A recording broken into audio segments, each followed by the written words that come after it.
Gusto kong tanungin si Migs Nograles, ang sabi sa akin, ka-jamming mo daw.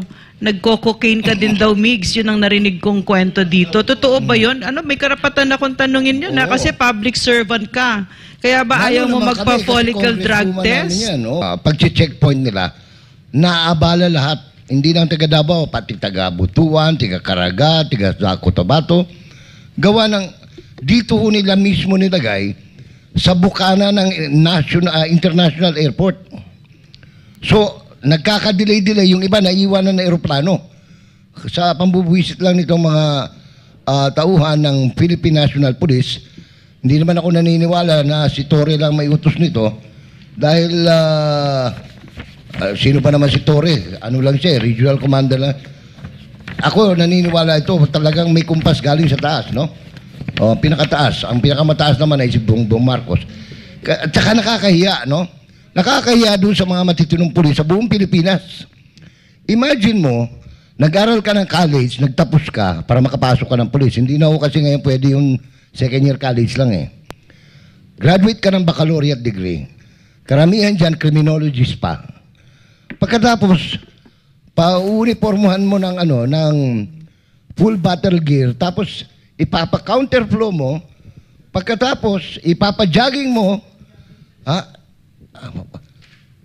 lahat ng lahat ng lahat ng kawalan ng respeto sa uniforme.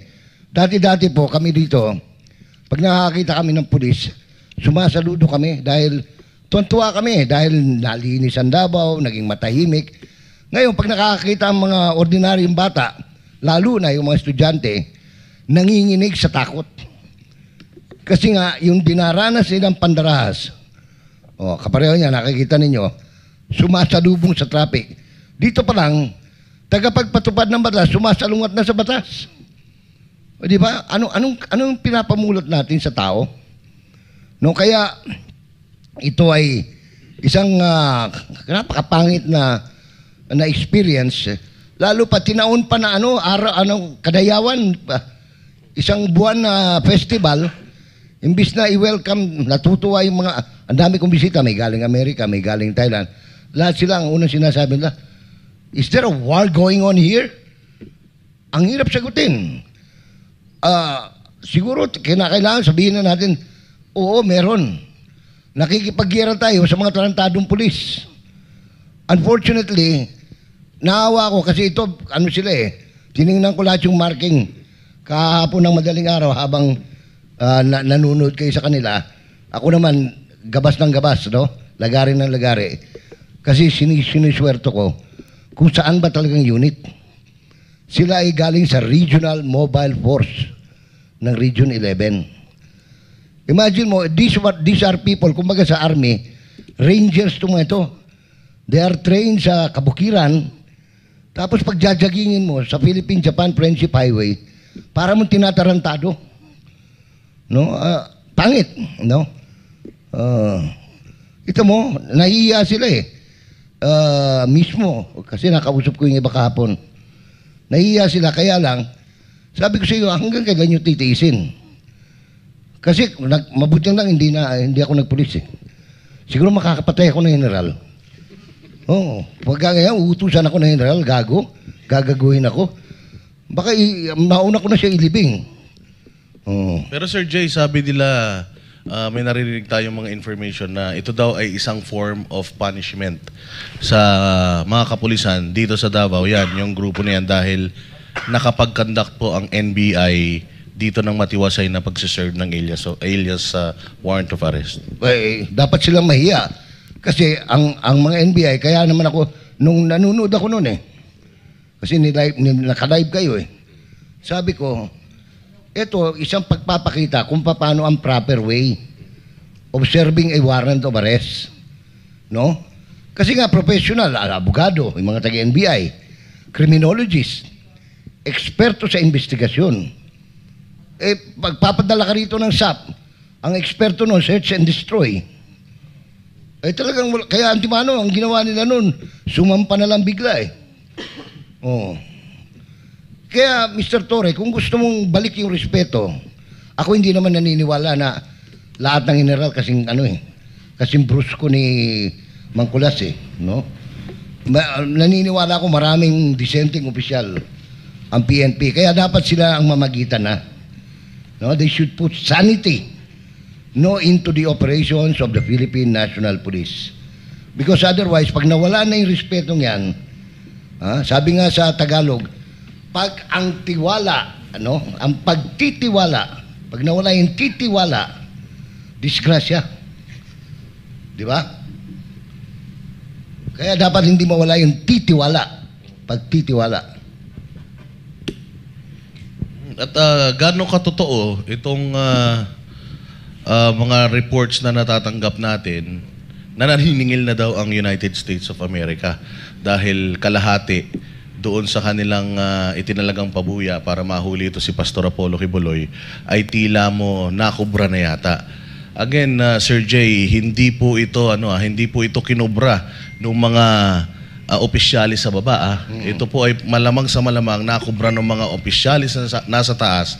Kaya talagang yung pressure ibinababa na nila sa mga kapulisan para talagang mahuli ito si Pastor Apollo Kibuloy. At again, ito po ay isang pastor, hindi po siya isang terorista o hindi siya Saka most wanted sa Pilipinas. Hindi pa siya nahusgahan. Ngayon, ako ayaw kong maniwala na mukhang pera si Torre. No?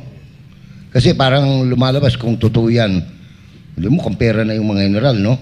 So ako ayaw ko pang paniwalaan yan, bagamat marami na ako naririnig, no? Lalo na doon sa mga nagpapalasto, nagpapaweting dito.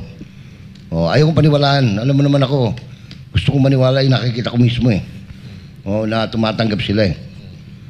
Pero sana hindi, no? Kasi kawawa yung mga nagagamit itong pobreng mga patrolman, corporal, no? Tapos ang magkakamal lang yung mga opisyal. Sana hindi totoo yan. Pero kung totoo yan, kaya siguro aligaga.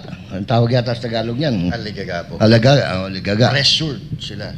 So, totoo po yan, Sir Jay, kasi sa atin, hindi natin malaman ngayon kung pagkakatiwalaan pa po natin itong ating mga kapulisan, kung sila po ay nasusuhulan, di ba?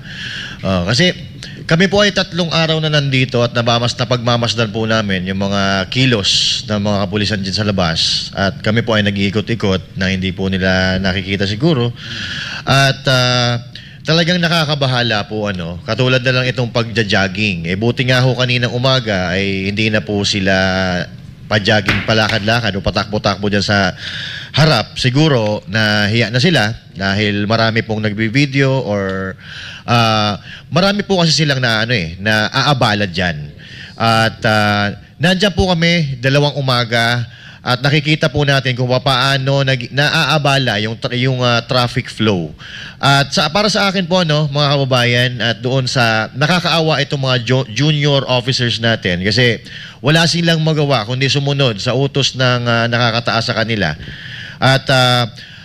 Pero dito ang nakikita ko dito, higit po na nakakaawa ay yung mga bata na nandito sa loob ng Kingdom of Jesus Christ. Dahil wala po silang kamuang-muang. Hindi lang dito kasi kung ito may eskwelahan pang iba eh. Ayun po. Alam mo yung Lyceum of the Philippines University. Tapos meron pang mga ibang elementary schools dyan. Alam mo yung trauma na nakikreate yan, hindi mo pa ma-quantify o qualify ngayon eh. Pero yan pagka hindi na nakakatulog yan, meron pag nakakita ng pulis medyo nanginginig na. Naalala ko yung kwento ni Atty. Bobet Torion na pati yung anak niya, kinabog yung sasakyan. Na yung bata yung mga ganon. Kasi yan ang epekto niyan. Hindi na lang ho dito sa Kingdom, buong Davao, buong Mindanao na. Kasi sinasabi ko nga, lagusan po itong lugar nito. Lahat ng sumasakay sa Davao International Airport galing sa iba't ibang region.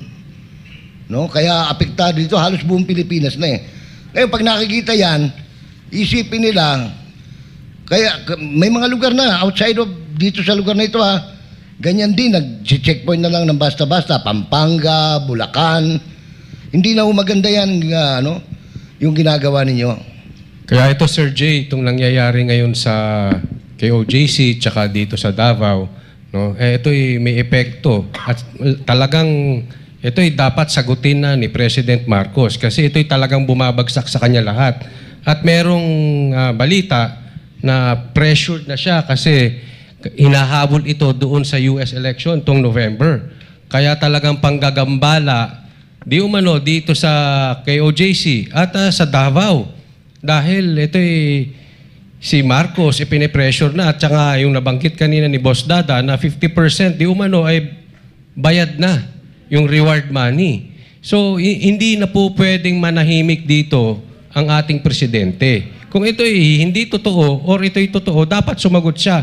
At marami na pong naniniwala na ito ay malaking katotohanan dahil delayed masyado itong ating presidente sa pagsagot. Wala pa nga sagot hanggang ngayon eh. Doon ako nagtataka. Alam mo, yung tatay niya, nung nagkaroon ng lindol sa Ruby Tower sa Manila, madaling araw yon. Unang-una tumatawag yung tatay niya, wala pang isang minuto. Ito, mukhang 2025 na yan, hindi pa sasagot din ito. Yun na nga problema, Sir Jay. No? Hindi katulad noong panahon ni Pangulong Duterte na kahit maliliit na issue na nangyayari dito sa ating bansa, hands-on yung ating presidente. Pero ngayon, ang pinagtataka natin, lahat, ang lalaking issue ng mga nangyayari dito sa ating bansa. Tapos, itong presidente natin, hindi natin naririnig na nagsasalita. Hindi po natin alam kung baka ito ay utos ba ng presidente itong nangyayari sa bansa natin ngayon? Dahil may nag-utos pa sa presidente natin. Malamang, Sir Jay, kasi katulad nga ng nangyayari ngayon, parang nangihimasok po ang US dito sa ating bansang Pilipinas na hindi naman po nararapat dahil hindi naman po tayo, nakatakas na po tayo dyan sa pananakop ng Amerika. Pero bakit ngayon, parang ang Amerika po ang nangunguna sa pagpapahuli dito kay Pastor Kibuloy. At katunayan po dyan ay nagpapahiram o nagpo-provide po, di umano, itong Amerika ng itong tinatawag natin ng mga aparato, thermal tracker para makita ng sa malayuan or kahit may dingding na mo-monitor nila kung may tao. Ito po yung paraan nila. Mga drone, no? Yan yung mga drone po na dapat ginagamit sa mga terorista, sa matinding gera. Etong ginagamit nila ngayon na di umano ay katulad ito ng ginamit sa pag-track kay Bin Laden. Sir Jay. So, yung thermal scanner, bakit? Si Pastor Apollo Kibuloy ba, rebelde? Terorista ba? Di ba? Pastor nga eh. Alam mo, yan ang isang yan ang... Tapos hindi ka pa, ako, talagang hindi ko malaman kung matatawa. Yung anak ko gusto mag-aral ng abugasya. Sabi ko, nak, sandali, maghunos dili ka. Sabi niya, bakit tay? Sabi ko, tingnan mo, kukuha ka abugasya. Pagkatapos anong tawag nito? Saan ka nakakita ang kaso rape? Dinismiss. Binalik. Nung binalik, meron ng human trafficking. Hindi pa natuwa sa may dinagdagan ng human trafficking, dinagdagan pa ng money laundering. Sus Mario Josep, maglalaba lang ng panty, isasama pa yung ari-arian ng Kingdom of Jesus Christ. Di ba? Parang obvious parang halata na ang intensyon mangamkam. Dati nang di ba, nabansagan na nga mga Marcos, mahilig mangamkam. Ako ayaw ko sanang maniwala pero mukhang gusto ko na maniwala Di ba? Maniwala ka na. Totoo yun. Malapit na. So, okay. Magandang gabi sa lahat. Yun nga ang tanong kanina, para pang may pressure talaga ang pamahalaan ng Pilipinas para habulin, tugisin at kunin talaga si Pastor Apollo Kibuloy. Yun nga sinabi ni Ma'am Lorraine, maniwala na tayo na ang pressure galing sa Estados Unidos, galing nga doon yung kaso. Ilang beses na po yan sinabi ng aming mahal na pastor, no, na meron talaga ang nasa likod nito lahat, ang Amerika. Nagkataon lang, yung bagong naging presidente natin, meron din kasi siyang kaso sa Amerika. Kaya, pinagpalit niya ngayon ang aming mahal na pastor doon sa kanilang kaso, sa mga utang nila doon. Hindi lang yan, naniniwala na rin kami, na pati yung EDCA sites, kapalit din si pastor. Kaya, sa dami naman ng mga convicted na mga kriminal, daming wanted, bakit si Pastor Apollo Kibuloy ang talagang pinaggugululan nila ng pansin na di basta-basta? Palagi, ang dami na pong nagsasalita. Wala namang kinalalaman si Pastor kung magiging 20 pesos ang bigas kung mahuli si Pastor. Tama. Hindi naman maayos yung Pilipinas. Napakaraming problema. Pero bakit nakafocus sila sa Pastor? Or else, may tinatakpan ba sila? Meron ba silang kino-cover up sa mga nangyayaring mga kapalpakan dito sa ating bansa? Lahat ng problema natatakpan dahil ito na lang ang palaging nakafocus kay Pastor Apollo Quiboloy. So, ito nga, hindi mo maalis sa amin, taga Kingdom of Jesus Christ, na maniniwala nga na bayad na sila. Baka kalahati nga. Kasi kalahati nung $2 million ay naibigay na dito. Kaya ang lakas ng loob nila, no, di ba? Di umano. O hindi di umano, talagang nagbigay na sila ng pabuya, nagbigay na sila ng bounty sa ulo ni Pastor. Ang ulo ni Pastor, naglagay na sila. Ganun na talaga. Wala na ba talaga silang magawa ng iba, kundi si Pastor lang? Hindi pa convicted ang aming pinakamamahal na Pastor. Hindi pa siya nilitis sa korte. Meron siyang kaso pero natapos na yon, natulog na yun ng 4 na taon. Binuhay lang nila. Yun na nga. Palaging balik-balik na sinasabi ng ating mga abogado, ating mga lawyer, binuhay nila, nadagdagan na yung rape, hindi pa naman proven, hindi pa naman, kasi wala nga eh. Itong pamahalaan na ito, wala talaga sa tama. Hindi na sila nasa tama. Kaya ito, nananawagan kami, walang humpay, ang paggagawa ng presko, nagpapasalamat kami na may SMNI. Ang SMNI, una nilang nagurgor kasi ayaw nilang ilisawalat ang katotohanan kasi ang SMNI lang nagsasabi ng katotohanan. Hindi na sila nakontento, si Pastor ang gusto nilang itigilan. Ngayon ang QOJC gusto na nilang kunin. Ito, ang kapalit, sabihin ko lang, no, ang ulo ni Pastor ang kapalit, ang mga EDCA sites. At ang kayamanan ni Marcos, ayon nga dito, may utang na $353 million contempt judgment in connection to a human right class suit against the late Marcos Sr. And 25 billion pesos worth of Marcos assets were considered ill-gotten wealth.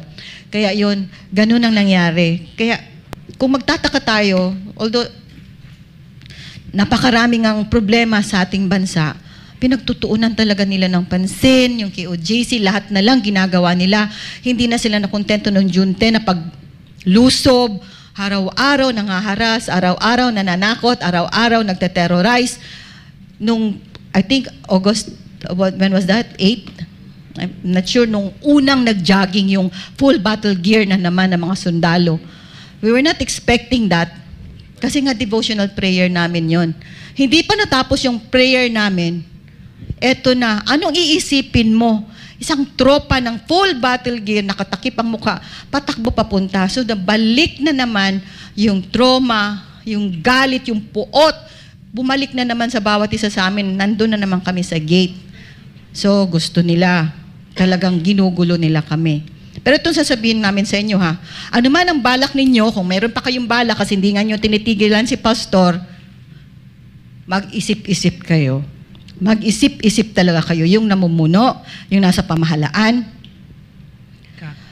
Kung dahil sa pera, August 13. kung dahil lang yan sa pera, dahil sa bounty sa ulo ni Pastor, o dahil sa presyo ng Amerika, nagkakamali talaga kayo. Nagkakamali talaga kayo ng guguluhin, ng titirahin. Kung baga sa Bisaya, panisangko ragyod ang inyuhang kadautan. Taka kasi puno na. So lahat ng mga katiwalian, lahat ng mga kasamaan, umabot na kayo sa sukdulan. Kaya ito yun ng nangyayari ngayon. Nangyari din, sabihin ko na lang din kasi I was also there, I was a witness when the NBI properly, maayos yung process, nagbigay ng sulat na magsisearch sila. Dahil nga si General Torre, na-mention niya doon sa Senate hearing na merong kingdom, napakalawak ng kingdom, merong tunnel, merong basement, kung ano-ano pa. Kung gusto niyo mag-search, sige. Pumayag kami uli. Dapat nga talagang pagod na talaga kami sa ginagawa ninyo. Ilang beses na kayo nag-warrant dito, nag-search, nag-warrant of arrest pa, balik-balik. Pinayagan namin. At kung saan yung gusto nilang puntahan, lead namin. Naka-live yun. Kasi ayaw naming may mangyari na hindi ma-witness ng buong sanlibutan. At ng mga KOJC members, workers at KMM, dahil alam namin na sila din, gustong-gusto nila malaman at nag-aabang din sila kung ano ang mga nangyayari dito sa Central Compound. Yan, naka-live yun. Nakikita yun ng buong mundo. At ano nangyari pagkatapos? Matiwasay. May media pinapasok, nag-interview kay Director Albao. Ayan. Pagkatapos ano nangyari? Inabangan sila, hinarang sila. Nagkatutukan pa. Talagang walang respeto na itong mga pulis. Hindi nila alam. So, kami, kampante na kasi tapos na nga. Ito, balita na lang sa amin natin. Hinarang sila ng mga pulis na nagcha-checkpoint. O, tingnan mo. Wala na silang respeto. Ganun sila, kapwa na nila, NBI na yon. Director yun, hindi nila alam. Pero ganun nga, ano, nag-aagawan ba kayo? Gawin yung trophy si Pastor, lalo na ito si General Torre. Kasi ikaw yung talagang atat na atat. Yung mga pulis ginagamit nyo, nakakaawa na. Kami naaawa din. Kasi ever since naman, naaawa talaga kami sa mga pulis. Kasi nag-alay nga kayo ng buhay ninyo. Mataas yung respeto namin. Sinira nyo lang sa isang iglap. Sinira nyo talaga lahat. Kaya wala na kaming maasahan, wala na rin kaming tiwala. Kaya pag nakakita kami na naka-uniforme, hindi lang yung puot at galit ang nararamdaman namin. No. Ito nga, wala na talaga kaming respeto. Hindi, masakit man isipin, pero wala na talaga. Dito sa Davao, lalong-lalo na sa KOJC. No. So, ito mga general, sorry talaga, pasensya na talaga, pero yun na nga, hindi na talaga kay respeto, wala na talaga kaming galang sa inyo, sinira nyo talaga. Hindi lahat, pero ito General Torre, si Marantan, si Marbil, lahat kayo, hindi na kami nagre-respeto. Bakit? Hindi nyo rin nirespeto. Unang-unang aming mahal na pastor. Lahat kami KOJC, mamamayan din kami. Yung trato ninyo sa amin, para mga terorista, para mga kriminal. Mamamayan kami na masunurin sa batas. Mga God-fearing kami. Pero bakit? Dahil ba sa pera? Dahil nabayaran na rin kayo? Dahil nasuhulan na kayo? Naniniwala talaga kami sa sinasabi ng Biblia that the love of money is the root of all evil. Ugat talaga siya ng lahat ng kasamaan. Kaya ito ang nangyayari dahil sa pera. So yun, para sa amin, sa side namin, pera ang nagpapatakbo. Nabibilog na yung mga ulo nyo dahil sa pera. Kawawa kayo. Very basic. Nagiging hayop dahil sa pera. Nagiging unggoy, nagiging baboy dahil sa pera. Nakakaawa talaga. Nakakaawa kayo. Kaya kung meron pang panahon, kung alam no, marami pang honorable na mga police, marami pa rin mga honorable na mga officers. Panahon na talaga. Ibalik natin yung respeto. Ibalik natin. Kasi hanggat ganon, wala na, paubos na talaga kayo. At hindi lang ang KOJC, ginamit lang kami. Nagiging mitsa na kami. Nakikita na ng mga tao, nakikita na ng mga mamamayan. Ano ang ginagawa nyo? Sa SMNI, kay Pastor lalo na, at ngayon sa KOJC. Kung hindi kayo titigil, hindi nyo titigilan yan, hindi lang ang Davao ang kawawa, ang buong Pilipinas. Kaya nananawagan kami gabi-gabi, nagla-live, nandito rin mga kaibigan natin, lahat na nakikiisa sa kausa natin. Hanggat maaari, tigilan natin to. Kung meron pang natitira na mga honorable na mga officers, mga opisyales ng ating bansa, huwag po nating pabayaan na mag-escalate pa ito. Kasi kahit anong gawin nyo, hindi talaga kami uurong. Hindi talaga kami bibigay. Maninindigan kami. At alam namin kung sino ang magiging katulong namin. Kaya wag nyo kaming, do not threaten us. Do not really threaten us. Kaya nagiging masama na kayo sa mata ng mga tao. Naging kawatan, naging tulisan, naging kayo ng terorista. So hanggat maaari, ibalik natin, yun nga, yung marami pang, lahat tayo nagmamahal sa ating bansa. Huwag nating sirain. Tayo-tayo lang kapwa Pilipino, huwag nating sirain. Sumunod tayo sa batas. Yun lang hinihiling namin. Bigyan nyo ng justice ang aming pinakamamahal na pastor. Bigyan nyo rin ng justice ang KOJC at sa lahat ng, hindi lang kami, lahat ng, inalisan nyo ng hustisya. Marami nang umiiyak. Ginamit lang kami, ginamit lang ang SMNI, ginamit lang ang ating mga kaibigan na nandito na nakikiisa din sa pananawagan.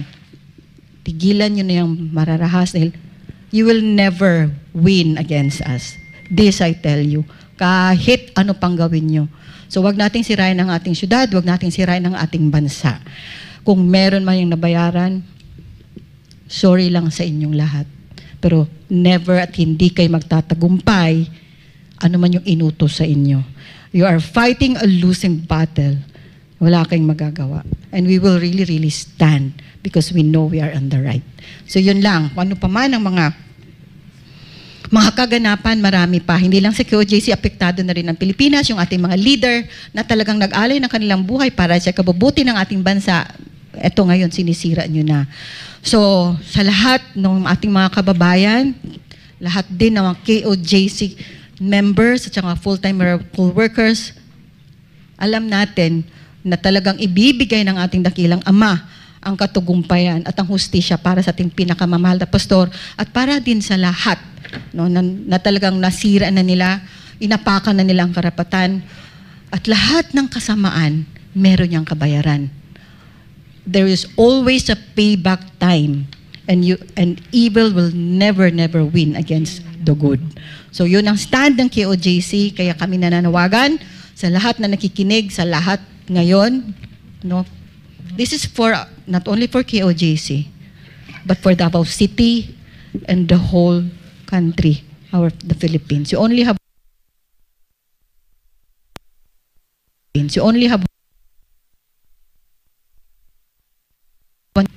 magtulungan tayo, magkaisa tayo. So pili natin itong mga bangag, mga utak na baliktad at wala na sa tama upang manumbalik talaga sa atin ng tunay na kapayapaan at katugumpayan at kaunlaran sa ating bansa.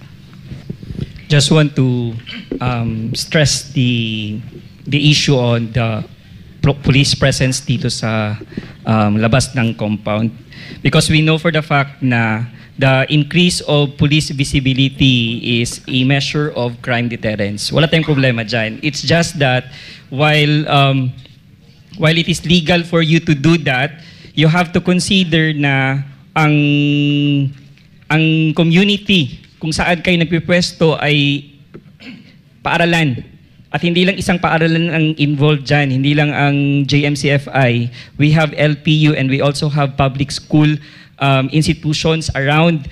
So here, while you have the freedom of movement to jog, because siguro drill ninyo yan, but I think it is not reasonable for you to do that near the educational institutions with all the more reason na naka-armas kayo. So, kung titingnan ninyo yung video, hindi naman yan talaga exercise purely, parang form of harassment and intimidation. And can you just imagine the cost of traffic? Aside from that, yung trauma na paulit-ulit ninyong pinapamukha sa mga estudyante, araw-araw ninyo yung ginagawa. And the display of weapons, particularly near the schools, raises the concerns about safety and intimidation, not only to the members, but also to the students, pupils, and the teachers. Now, is this legal? The answer is, could be. Wala naman talagang sinabi, wala naman talaga kaming makita na batas na bawal yan siya, but you have to consider the question of appropriateness. At the same time, the concept of balance between public safety vis-a-vis the safe and the non-threatening, the supposed non-threatening environment of a school. So yun sana yung dapat natin i-consider dyan. Now, with respect to the intervention, since kanina nanawagan tayo sa national government, on my part, I also want to call out the attention of our local government on how are you going to respond on this call. Particularly, last August 5, 2024, we already made a letter to Mayor Baste Duterte of intervening, or we request for the intervention for this matter. Not only Mayor Duterte, we also sent the same letter of request to the DepEd, request to the RD, or the Regional Director of DepEd here. And we are not yet receiving any response. This was sent last August 5, 2024, during the first day of class. 3 days after that, mas nag-worsen pa yung condition ng environment kasi nga nagja-jog na sila early in the morning. At that time, you cannot just you cannot deny the fact na yung public school at as early as 6 o'clock, nag-start na ng klase. So, meaning to say, you cannot excuse yourself na wala pang mga students dyan kasi may mga learners na nagta-travel going to school at nagsa-start na nga by 6 o'clock.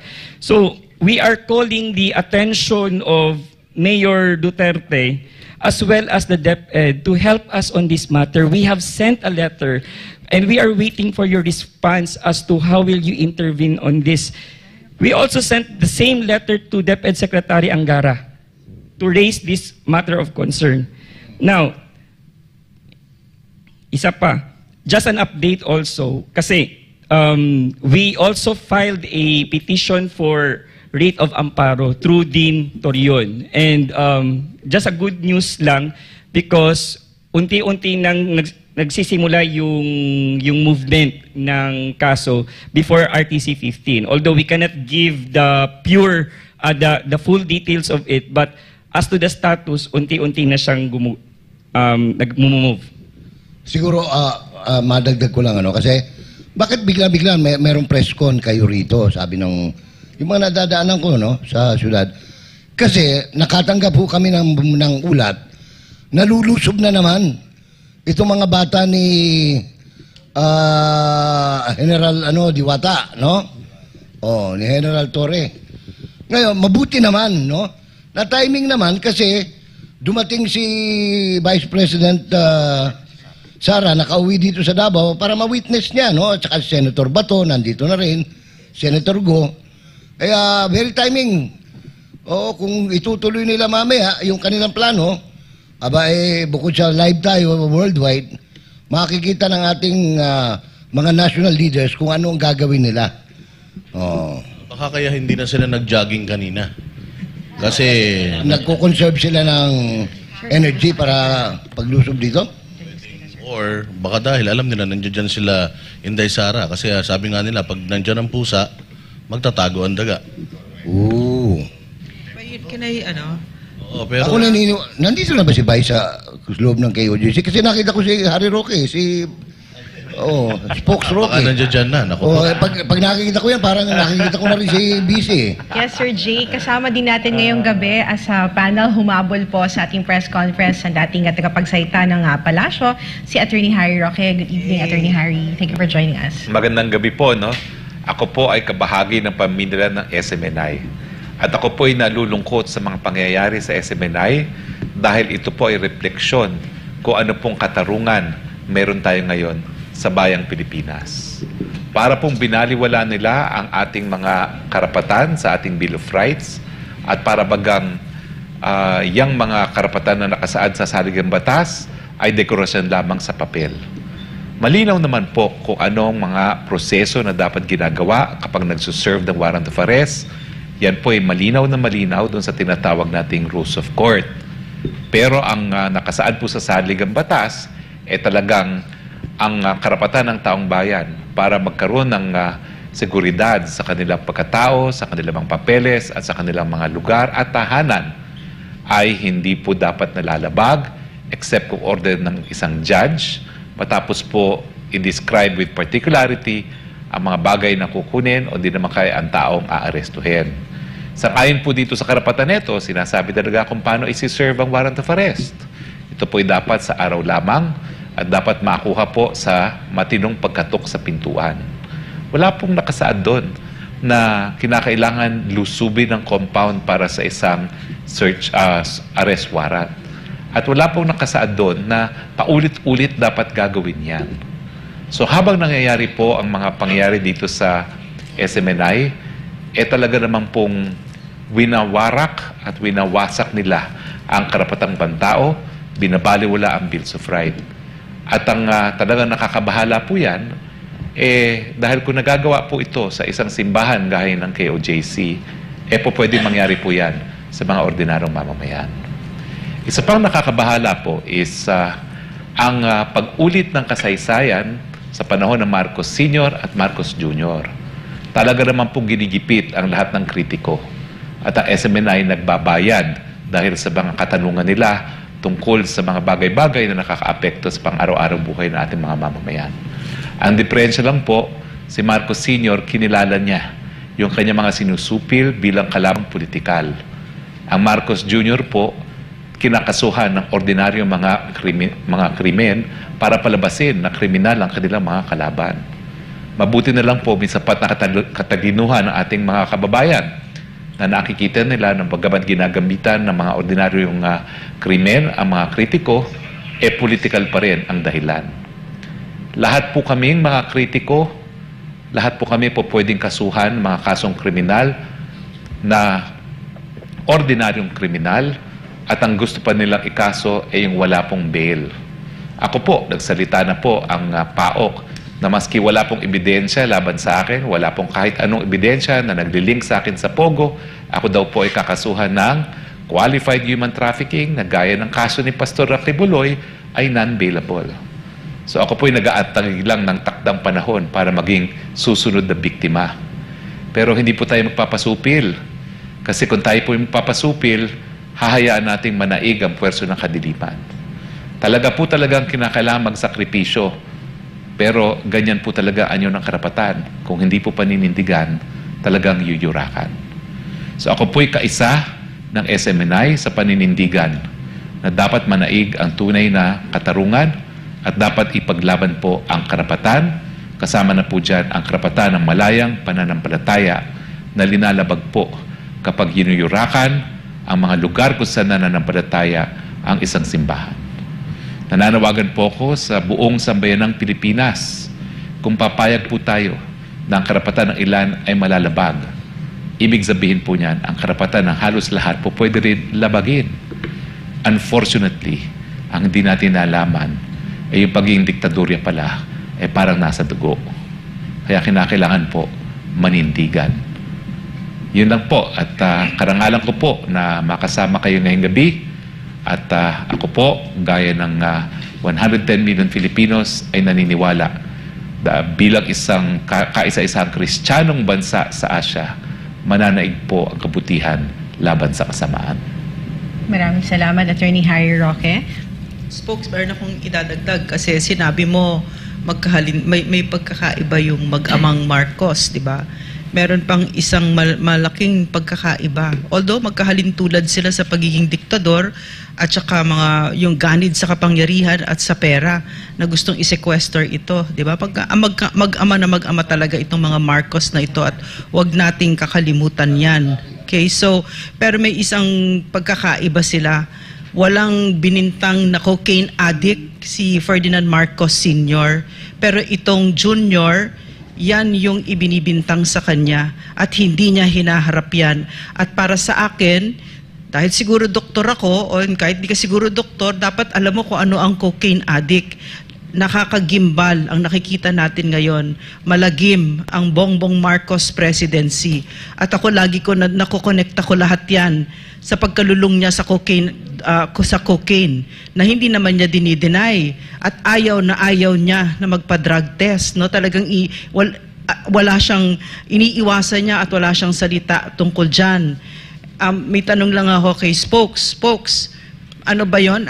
Pwede na ba nating simulan ang impeachment dito? Kasi I think it's an impeachable offense pagka wala na ba si Spokes? Kapag yung kakayanan ng Pangulo dahil sa lulong siya sa droga, yung being unfit to lead.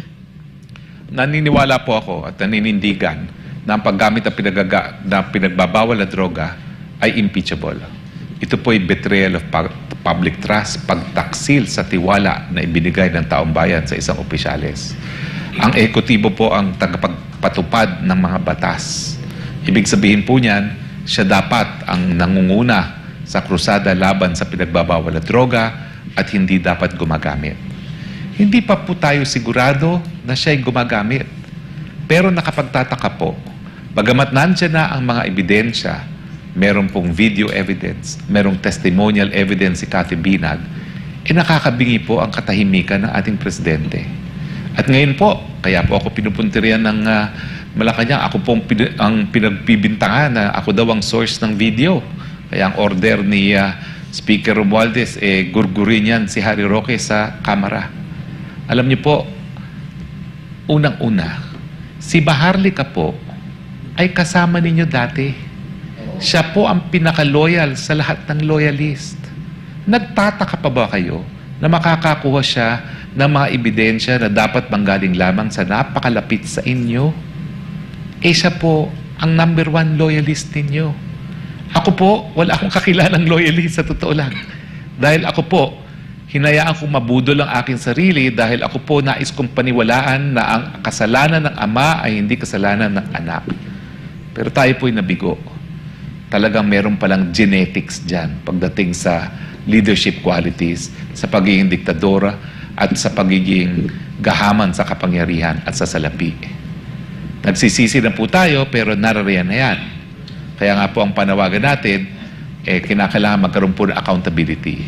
Impeachable po ang paggamit ng pinagbabawal na droga. Lalong-lalo na sa napakadami ng ebidensya na nakikita natin at hindi po nagpapasinungaling o hindi umaamin ang ating presidente. At meron din tayong karapatan sa mga impormasyon na nakakaapekto sa ating pang-araw-araw na buhay.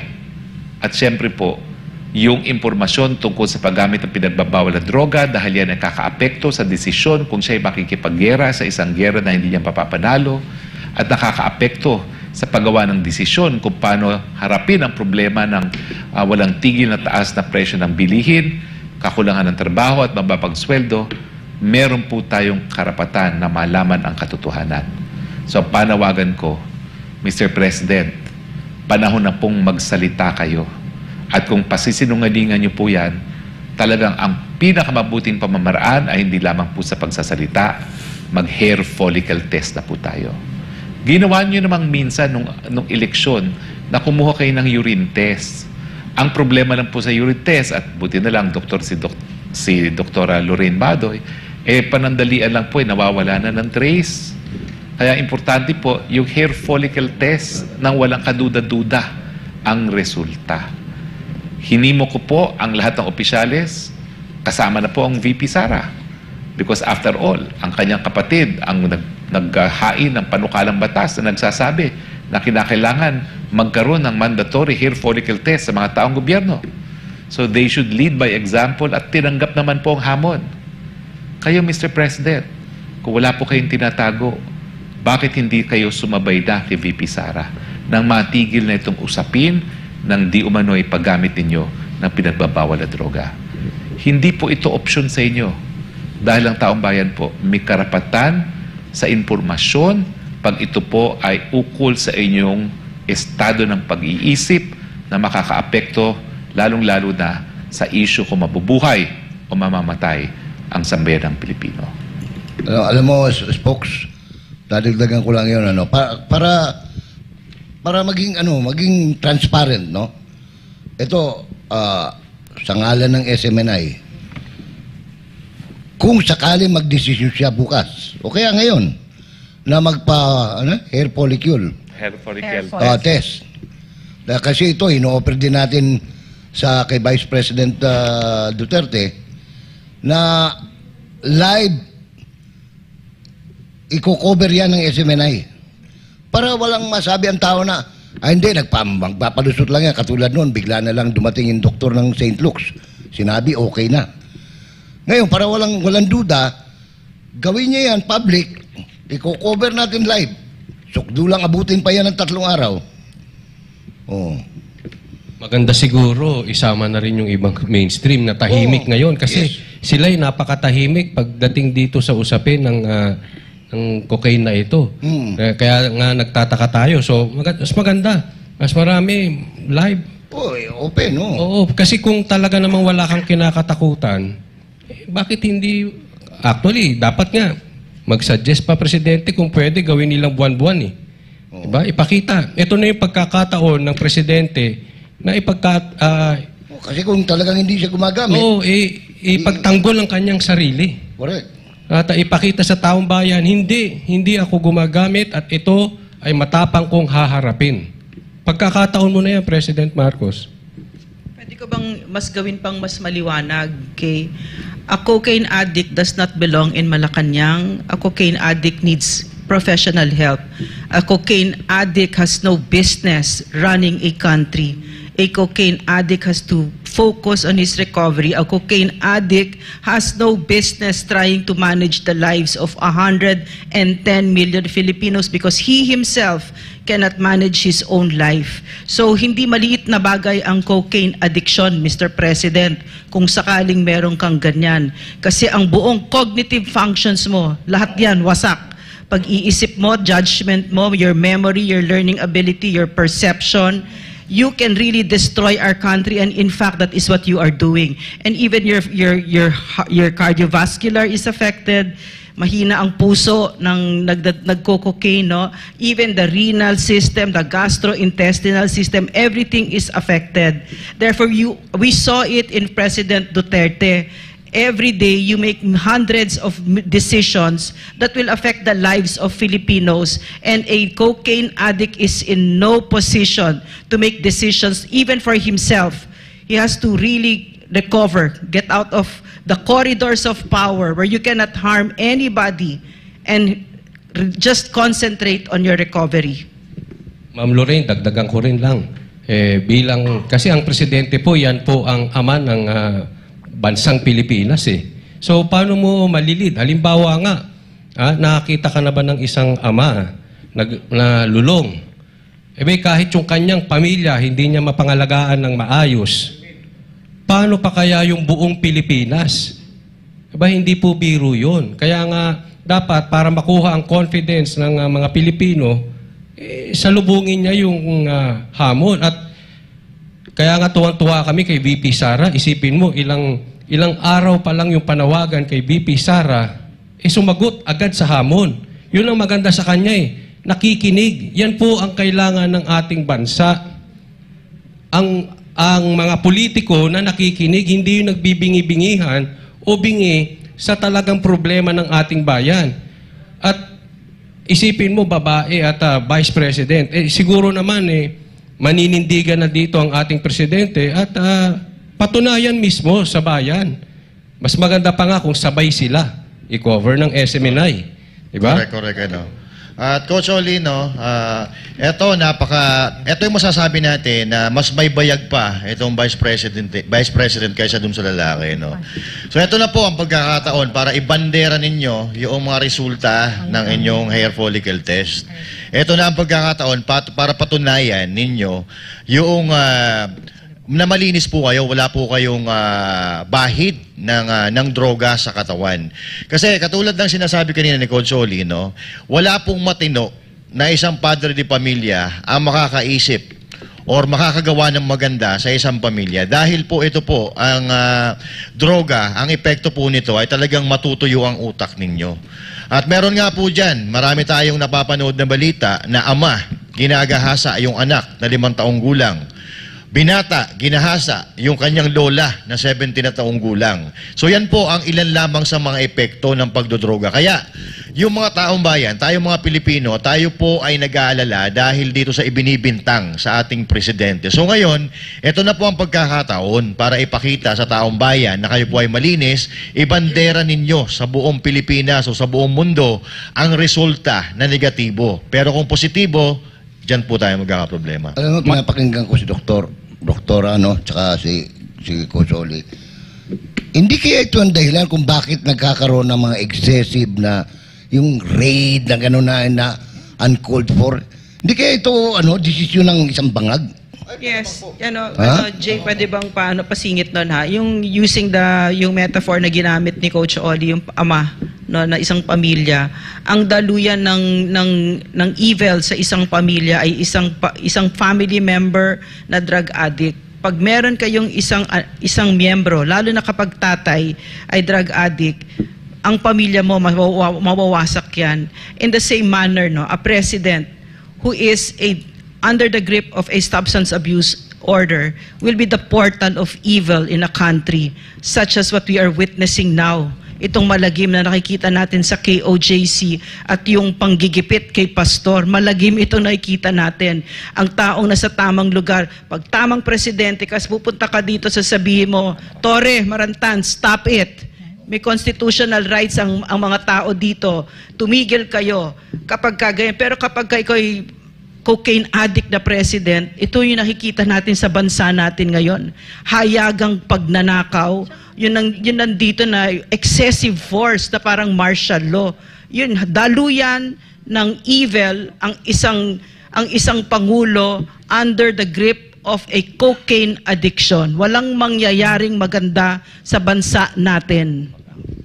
Kaya Sir nga, Johnny. which brings me to another point po, Tito J and Ma'am, no? Itong ginagawa ngayon na meron pang bounty. You remember during a press conference, he actually affirmed the illegal act of his Secretary of Interior and Local Government for the bounty of 10 million pesos, no? And meron pang rumor na itataas na ito, no? Alam naman natin na bawal po yung gobyerno na mag-accept ng mga donations or pera from private persons. So this is a direct violation of Republic Act 6713 Section 7D. And he should know it, being the president of the country. Marami siya masyadong mga lawyers, but he affirmed the act of his SILG. And then if we connect this likewise to his present acts, kasi baka sasabihin nila, anong ground ninyo? Betrayal of public trust according to Gonzales versus Office of the President does not cover any and all official wrongdoings or plain errors of judgment. But if you will juxtapose this with his other acts, no, it might really fall under the definition clearly described by the Supreme Court in Gonzales versus OP that this would be also characterized by clear bad faith and of such gravity and seriousness as other grounds of impeachment. So kung sama-sama natin ito, hindi naman po bawal yan. And if we will add this all together, this would really be a probable ground for impeachment. May I add something to this? I went to Dr. Google, WebMD, and according to this regarding cocaine addiction, ang nakalagay po dito is, if you are a long-time user, it might cause long-term changes in brain chemistry, and it will make it harder for you to think, sleep, pay attention, remember things, and make decisions. And reaction time may be slower. Isa-isahin natin yung attorney para maintindihan ng mga ordinaryong Pilipino. Makes it harder for you to think. Mahirapang mag-isip. Yes. Oo. Makes it harder for you to sleep. Hindi makatulog. Makes it harder for you to pay attention. Aligaga ka, yung halos wala ka, kuwan ka, lutang na lutang. Oh. Yes. Makes it harder for you to remember things. Naku. Alam mo, 29 pesos lang May amnesia ka. Oh. Oo. Oo. And to make decisions. Ito po yung pinaka-importante. Yung paggawa ng desisyon, tamang Yes. desisyon. No? Pero meron pa po, dagdag pa po ni Dr. Google, you may develop depression. Depression. Oo. Unpredictable mood changes. Ito po ang Yung depression, nakakatakot. alam ko, yung hindi ka nagpapakita, hindi ka nagsasalita. Yung Oo. ganun. Nagtatago ka lang, no? Yes. Oh. Have we seen the president lately on the Yun news? nga, Anyway, oh. the next would be unpredictable mood changes, and ito pa, paranoia. Ano yung paranoia? Praning. Praning ka. Or even violent behaviors towards yourself and others, including hallucinations. So, taken together with the actions being done towards the kingdom and even what is happening now to the nation, and juxtaposing it with the case discussed by Dean, which Palagay is... ko, madaling intindihin yung uli. Oo. Kasi, sinasabi nila, isipin mo, galing sa gobyerno, ha? Mabubuhay ang Pilipino, 64 pesos lang, 3 kain. Alam mo, pamasahe pa lang, 30 pesos na eh. Back and forth eh. Ano pa mabibili mo? Siguro kung nakatira ho kayo sa jungle and you buy your own food, hindi ka, wala kang nothing. Oh, but according to, Gonzales versus Office of the President of the Philippines, this is a 2012 case where they discussed betrayal of public trust. it is described as acts which are just short of being criminal but constitute gross faithlessness against public trust. Yan na lang. Gross faithlessness against public trust. That's a description of the Marcos administration, no? Yeah. Ito pa, tyrannical abuse of power, which is happening now. Check. Inexcusable negligence of duty. Check. Favoritism. Check. And gross exercise of discretionary powers. Check. So yan po ang betrayal of public trust. So perhaps... Bakit kayo check ng check?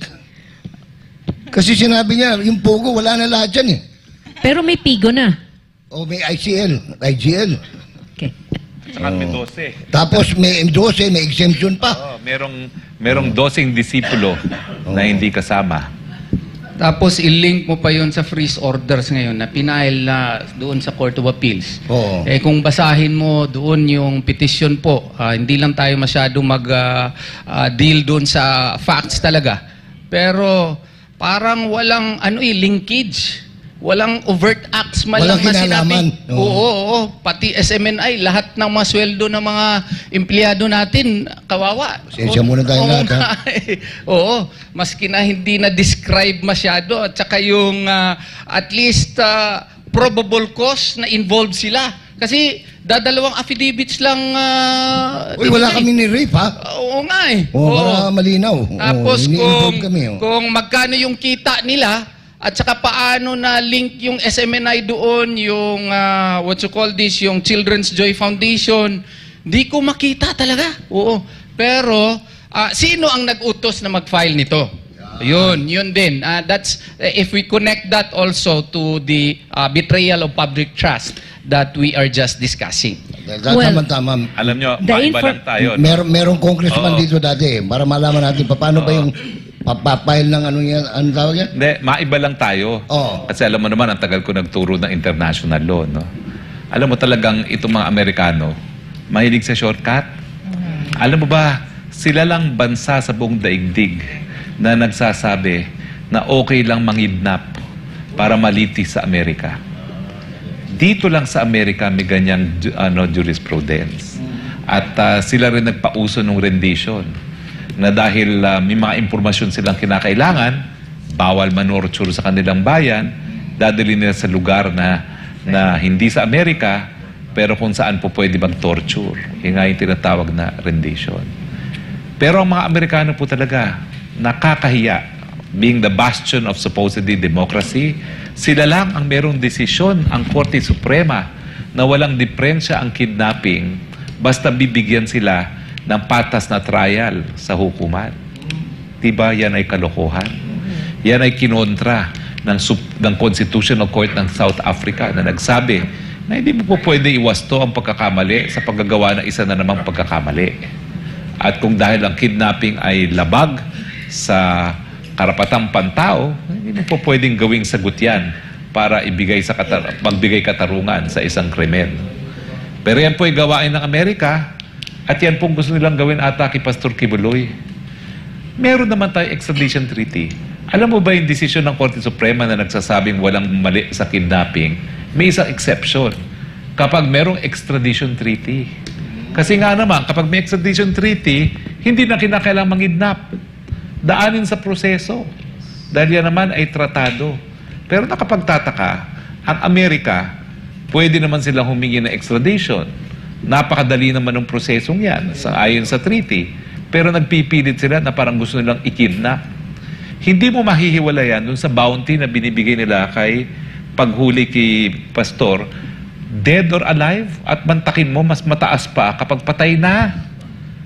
Ano na bang nangyari sa gobyerno natin? Parang Wild West na tayo. Pwede na tayong pumatay ng tao na presumed innocent until proven otherwise? Na magbabayad pa tayo ng napakalaking halaga? Ano nang nangyari sa atin? Hindi na ito sibilisado. Bumabalik tayo sa Neanderthal age. Para tayo mga tao sa kuweba na nagbabayad, nagbibigay ng pabuya para patayin ang tao na presumed innocent. Hindi naman ako nagsasabi na innocent si Pastor. Ang nagsabi diyan, saligang batas. Lahat ng tao presumed innocent until proven otherwise. Bakit ka magpapataw ng 30 million kung makuha mong patay si Pastor Kibuloy? Yan po'y extra-legal killing. Nananawagan po ako sa Kamara. Nag-iimbestiga sila ng extra-legal killing. Extra-legal killing po ito. Na mananawagan ka na 30 million kung papatayin si Pastor Kibuloy. That is a bounty for the head of Pastor Kibuloy. Hindi ko maintindihan. How can we claim to be a civilized country and tolerate this? Okay? Hindi ko po talaga maintindihan. At ako naman po, nananawagan din sa mga hukom. Kayo po, ang inaasahan ng taong bayan na magbibigay ng katarungan. Huwag po sana nating maliitin itong mga freeze orders na hihingin nila. Dahil lahat po tayo pwede maging biktima dyan. Ang sabi po na Anti-Money Laundering Council ng Anti-Money Laundering Law, kinakailangan may predicate crime. So kung walang probable cause sa predicate crime, wala dapat freeze. Eh ako po nga, sinabi na ng PAOK-TF, sasampahan ako ng qualified human trafficking. Wala naman akong kailalang tao na ginawang forced labor or sexual slave. Pero, paratang lamang, hihingi sila ng freeze order sa karanasan ng SMNI, baka ma-freeze ang aking mga ari-arian na ni piso, wala namang galing yan sa nakaw. Mabuti na lang po, binayaan ako ng Panginoon na kahit paano, hindi kami pinaghirap ng Panginoon at pinagbigyan kami ng grasya sa aking pamilya. Pero kung hindi po nila babasahin ang batas bago mag-freeze order na dapat may predicate crime, yan po'y labag din sa karapatang pantao na due process to property. At dapat nga po, ang nangyari dito sa SMNI, ang SMNI ay isang media outfit. Kapag finreeze mo account, sinusupil mo rin ang karapatan ng malayang pananalita at malayang pamamahayag. Sana po naisip yan ng ating mga mahistrado. Dahil sang-ayon po sa Constitution, sa ating desisyon ng Korte Suprema, lahat ng panunupi, lalong-lalo na ng karapatan ng malayang pananalita is heavily presumed to be unconstitutional. So bakit parang napakadali naman nagkaroon ng freeze order dyan? Di ba ho? At saka mga Pilipino, bakit ba tayo pumapayag pa na naghihimasok ang mga dayuhang gaya ng mga Amerikano? Lalong-lalo na sa pagbibigay katarungan sa ating mga kababayan. Kung may kaso talaga si Pastor Apollo Kibuloy, lilitisin siya dito sa Pilipinas. Gaya ng paninindigan ni dating Presidente Rodrigo Roa Duterte na ang lahat ng krimen na nangyaring sa Pilipinas dahil sa soberenya at jurisdiksyon, dapat dito sa Pilipinas na linilitis. So, alam niyo po talaga, itong Estados Unidos, talagang gawain na nila na sikilin ang mga nagiging sagabal sa kanilang plano at interes. At talagang susupili nila yung mga Pilipinong nagsasabi na hindi dapat mamatay ang Pilipino sa isang gera na wala namang pang nasyonal na interes. Folks, may tanong ako. Kasi yung sinabi mo na yung bansa natin nagiging lawless na, 'di ba? Sinabi mo 'yon. Para lang maalala ng mga kababayan natin kasi natatakot din ako na makakalimutan nila at ito ay magiging normal sa kanila itong ginagawa ni Bongbong Marcos. And for a lot of Filipinos, si President Rodrigo Roa Duterte was a man of the law and was a beacon of light for us. Diba? So, and having worked with the former president very closely, you were his spokesperson. Could you tell us how he would have addressed this if he were president today? Would this have been possible? And why and why not? Hindi po nangyari ito sa panahon ni dating Presidente Rodrigo Roa Duterte. Hindi po siya yumuko, hindi siya naging alipin sa mga dayuhan. Kaya nga po ako, sumuporta kay Presidente Duterte dahil sa mga presidente na nagkaroon tayo. Di pa ako buhay nung namuno si President Garcia, pero ang aking nababasa sa ating kasaysayan, pero silang paningin. Ang paningin talaga ni Presidente Duterte, walang ibang susulong ng Pilipinas kung hindi ang mga Pilipino.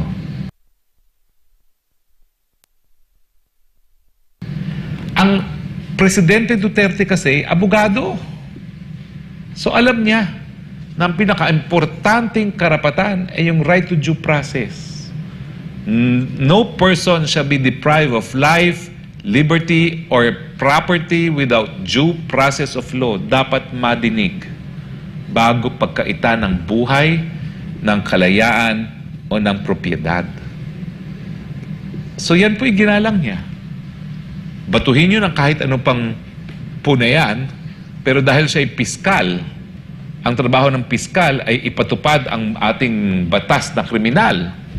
Alam niya ang tama, alam niya ang mali.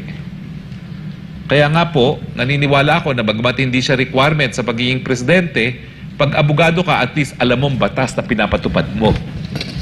At ngayon, nakikita natin sa karanasan natin kay Marcos Jr., kung anong nangyayari sa taong hindi lang alam ang batas, linalabag pang batas pagdating po sa mga pinagbabawal na gamot.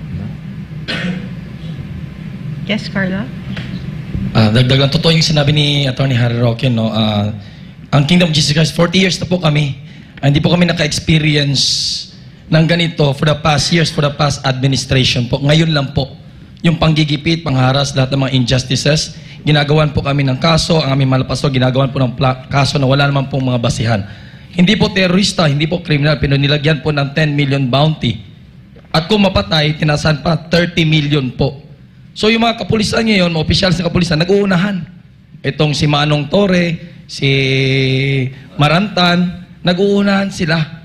For their personal interest, baka gusto silang maging PNP chief sa susunod, itong kay Marvel na wala namang mga achievement. Trophy. So ito yung ginagawa ng trophy si Pastor. So lahat ng ginagawa, ito, saksi po kami dito. Sinusuplayan po sila ng mga high-tech na mga gadget. Biruin mo, mga listening device. Diyan sa harapan, palagi po nakatutok sa amin, mga telescope nila, yung mga thermal scanner nila. Lahat yan puro panggigipit kasi may deadline nga. Before November election sa Amerika. Kasi kung hindi ba naman sira at bangag yung utak mo, bakit mo ipagpalit si pastor na Filipino citizen, na sa iyo yan, presidente ka namin, pagpalit mo doon sa Amerika, in exchange yung binanggit natin kanina. So kami po dito sa Kingdom of Jesus Christ, sasabihin po namin ito kasi gusto nila na titiklop po tayo. Gusto po nila na matatakot po tayo, yuyuko na lang po tayo, sasambahin natin sila. Ito pong sasabihin namin sa buong Kingdom of Jesus Christ at sa wicked government po na ito. We know that the Almighty Father that we are serving in heaven, He will save us. For sure. But in case, whether the God of heaven we are serving will save us or not, we will not bow down to these injustices, to this wicked government. Lalaban po kami sa lahat po ng mga injustices. Yan po ang masasabi namin. Itagaan niyo po yan. Patay kung patay, dadanak po ang dugo. Hindi po kami titiklop sa lahat po ng mga injustices na ginagawa po ninyo. Ayan, madoktongan ko yung sinabi ni Brother Carlo, no? Hindi lang yung November election sa Amerika ang nalalapit na. Yung October na pagpa-file na at matunog na gusto yatang tumakbong senador, etong si General Marbil. Kaya siguro nagkukumahog etong dalawang ito dahil syempre by October mapapalitan na yung hepe ng kapulisan. Si General Marbil? Yes. At di umano barangay so captain. pwedeng Barangay dahil captain? doon kaya itong dalawang Bagay sa pulis kanya, na- barangay captain. kaya nagkukumahog itong dalawa para makuha si Pastor Apollo Kibuloy at gamiting leverage para sa kanilang pagiging hepe. At isa pang tatakbo sa eleksyon is itong si DILG Secretary Abalos na duduktongan ko yung sinabi ni Attorney Dina, yung hallucinations na kapag nakuha niya si Pastor Apollo Kibuloy, yun ang magpapanalo sa kanya sa eleksyon. Na hindi niya alam na 7 milyon ang miyembro ng KOJC. So, hallucinations talaga. Alam mo na hindi matitino ang isip ng mga ito at kailangan na talaga nating i-push yung drug testing Hindi pa siya sa... kontento sa pagiging artista sa backrider. Ayun na nga, baka nga nabubuhay pa sila dun sa... Tsaka tinitignan ko yung footage, bakit ang galaw-galaw din nung kanyang bibig? Kaya nga po Grabe, kailangan nadidistract ako. Tatakbo ba o runner? Kasi English nung tatakbo, runner, di ba? Kaya kailangan natin talagang i-push yung drug testing sa lahat ng mga cabinet officials. Tapos mga tatakbo rin na, na senatorial balls and congressmen sa 2025 elections. Naniniwala na talaga ako na iba ng takbo ng media ngayon. Isipin mo, ako 40 years akong sa television, sa radyo, hindi ko nabalitaan na may balak pala maging senadora si Marbil. Si Barbil. Marbil, hindi Barbil. Hindi Barbil, ha? Marbil. Hindi Barbil. I'm surprised. Boss Dada at saka Jay, para naman maging light tayo. Pagpapa-hair follicle tested ba kayo? Oo. Ay, sa totoo lang. Kanina nagpagupit ako. Attorney Harry, kanina nagpagupit ako bago pumunta dito. Tinanong ako ng Sir, ba't ka magpapagupit? Di ba sabi mo ka sa Facebook, kung kailangan mag-sample ng hair follicle, follicle test, gagawin mo. Tutubo pa naman ito bukas Meron pa naman. Paano kaya rin si Senator Bato, no? I'm sure gusto rin niyo maging ehemplo, no? Oo. Pero nakakatuwa lang dito, mga kaibigan. Kasi mismong judiciary, the entire judiciary, ginawang mandatory.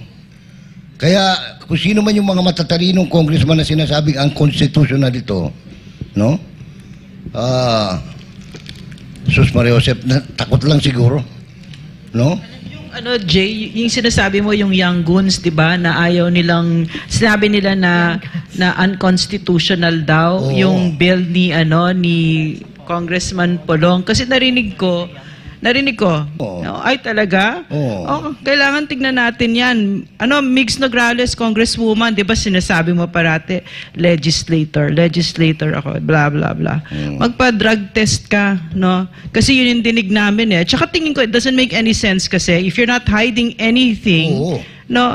Hindi problema ito. Nakita natin the way the Vice President responded, di ba, to the calls, the demands of the Filipino people, na magpa-drug test lahat, President, Vice President, members of Congress, Senate, at saka yung mga gabinete, na dapat, no? Dapat kasi in the light of all the revelations that we're seeing now, na nakakagimbal, we're a country being led by drug addicts. Nakakatakot lang na pag doktor ka at o kaya Pilipino ka na meron kang kamag-anak na drug addict, na lulong sa droga, alam mo yung kagimbal-gimbal na mga implikasyon yan. So, magpa-drug test, kung wala kang tinatago, bakit ka magagalit dito? Now, we saw the Vice President, she responded. And hindi katulad ng President na ito, grabe na yung demands ng Filipino. Hindi niya tayo pinapansin, napakabastos, no? Binabastos tayo ni President Bongbong Marcos, na para bang ang sinasabi niya, nakaupo na ako dito, hindi ko kayo kailangan pansinin. So nagpapasalamat ako sa Vice President na kahit naluklok na siya sa pwesto, ipinapakita niya sa atin na she's worthy of our trust, na yung mandato hindi tayo nagkamali, she will respond to our demands. Alam mo, pag napatunayan na addict nga yung presidente natin, tapos yung kongreso hindi pa rin gagalaw, ay, magdududa na tayo. Oo. Pero Sir Jay, aside from yung pagpapa-hair follicle test, paano mo ba malalaman ng isang tao lulong talaga sa droga? Yung kanyang mga actions, ano ba yan usually? Ako, hindi ako addict, ha? Di, pananaw mo lang, Sir Jay. Sa pananaw nyo lang po.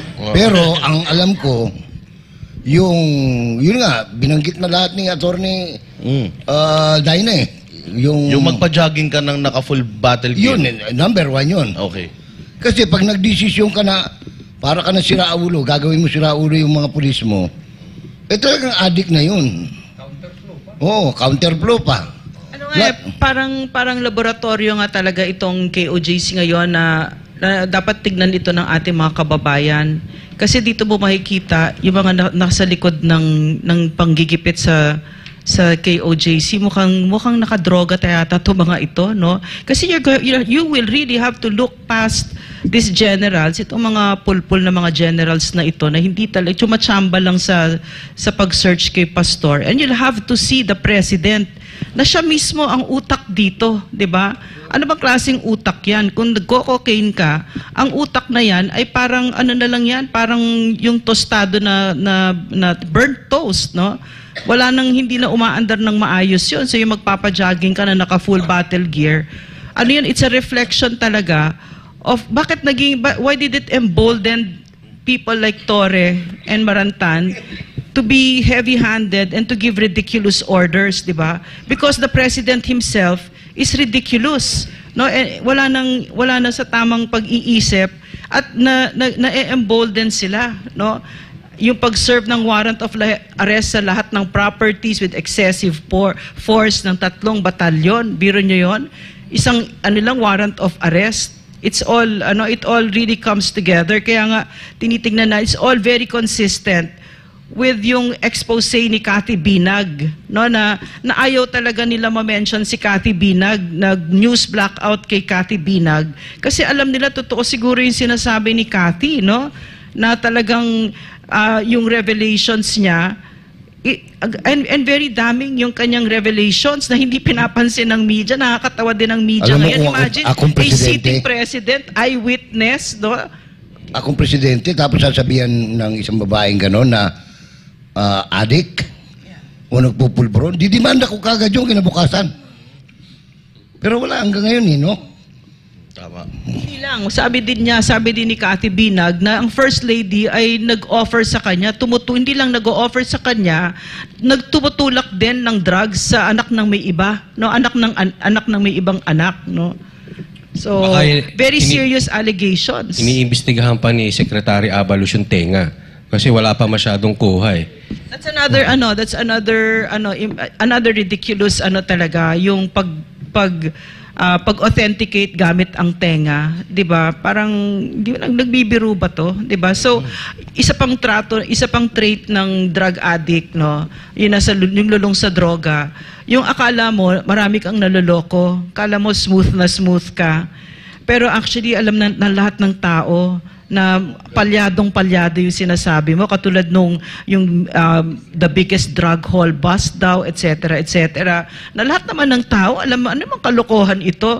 2 tonelada ng shabu na nakasya daw sa isang van, tapos ang president mismo ang nagpe-preside sa isang press conference ng isang kapitan, na doon mismo kung saan sa checkpoint, alam na nila lahat yun ay shabu. Hindi, may prosesong dinadaanan yun. Mr. Bongbong Marcos, hindi mo inalam na malay mo, talcum powder pala yung iba dyan. Dumadaan yan sa proseso, sir. Hindi mo alam? Meron ka bang alam? Tama ba si President Duterte? Talagang wala kang alam? Isa pang tanong Freak show. You're a freak show.